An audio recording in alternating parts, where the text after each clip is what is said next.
Hi, welcome to that matinee modeling tip of the day.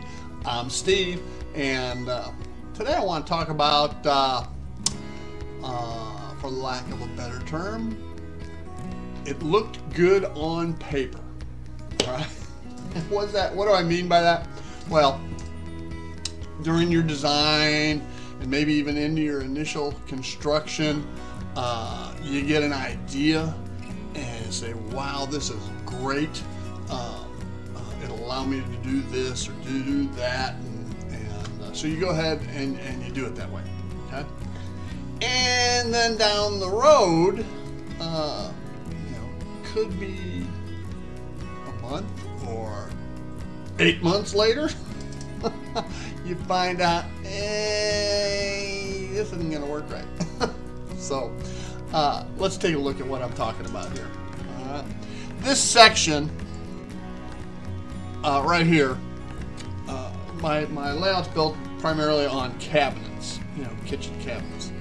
And this section here is my Chicago. The front, or the right side of your picture where the coffee cup is Union Station and the area surrounding it.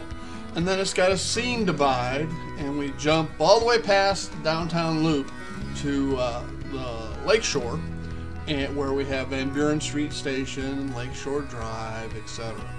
Well, this whole area is hinged. I built it on a hinge so that it lifts up, all right, and it's hinged towards the upper left side. Okay, so it lifts from the right side and swings up. Okay, and the idea there was to allow me to get to the wiring, etc., that I might need to get to down the road. And it looked good on paper. And actually, it worked because I had an issue there in Van Buren Street Station, and there's a gap behind the kitchen cabinets down low where the wiring all runs. But that gap isn't big enough for me to crawl and get into, so at one point I had to unhinge it, pop the pins, and lift it all out so that I could get in and wire up a couple of switch machines, Smales, and that I couldn't reach or get to or contortion myself into position to do adequately. All right, and then the front section is hinged as well. The top, okay, and when I'm talking about all of this, keep in mind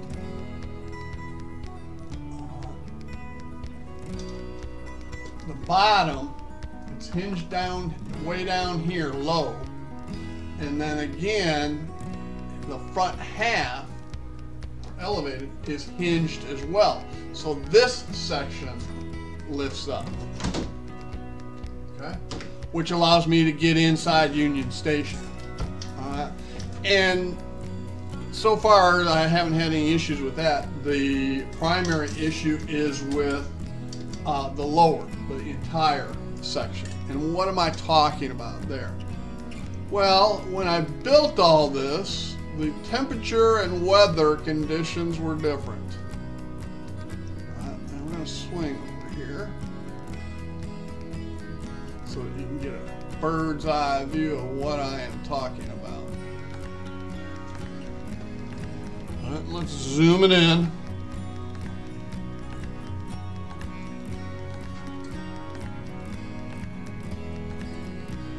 You can see where it is cut, where the tracks are cut for the hinge. All right, well, because of the changes in humidity and temperature, etc., the deck on the upper right as compared to the lower left, the deck on the lower left is foam, deck on the upper right is plywood, and they expand and contract differently, okay, along with the supports underneath both sections, and even the concrete pad that this patio or lanai is. Okay, it expands and contracts slightly as well, and in track, it doesn't take much of a difference to throw it off. Okay, so let's take a quick look at what I'm talking about and what I'm contemplating doing for correction. You look right here, and now here I get the derailments. The back 3 tracks, I've already gone ahead and put a stopgap measure. I've loosened the track. Let's use my handy dandy laser pointer here. Okay. And I've loosened this track on both sides so that it can float up and down. Okay, and then I put rail joiners in, and I will actually solder those rail joiners. I did the same thing to the next track and the track that the caboose is sitting on. Okay, so those 3 are fixed, but I'm still having issues here and here. Okay, when I laid the front 2 tracks that go into the Cicero engine facility in Pepperidge Farm or Downers Grove Fairview, I never cut those rails, so I don't have an issue there, but I do on both of these. Now there's a turnout right here. Okay, so I will unsolder these 4 joints,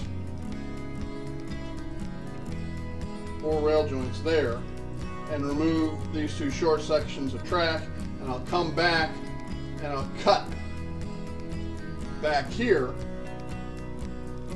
Actually, there's another turnout under there, and I'll unsolder that, and I'll cut this one, and I'll add in short sections of track and allow those to float as well. And that should solve my issues. Now, that said, I occasionally have issues down here at Union Station. Down there in the shadows, you can't see, for the same thing. Okay? And I've fixed the front bypass. The 4 station tracks in the middle aren't that bad. I rarely have issues with them. I do on the bypass track over here. I do have some issues there. So I'll probably, well, I know I will, I'll cut sections back on each side and put in a floating track section there, and that should solve my problems. Okay, and again, these tips of the day is much about not necessarily how to, but how not to, and then how I fix them. All right, so this is a classic example of that, and so anyway, that's the plan, and but it's going to be down the road a little bit because I'm currently working on the JMRI series. So anyway, I want to thank you for joining me here on the Retirement Railroad. Okay, matinee modeling tip of the day. Once again, I'm Steve. Y'all have a great day. Bye now.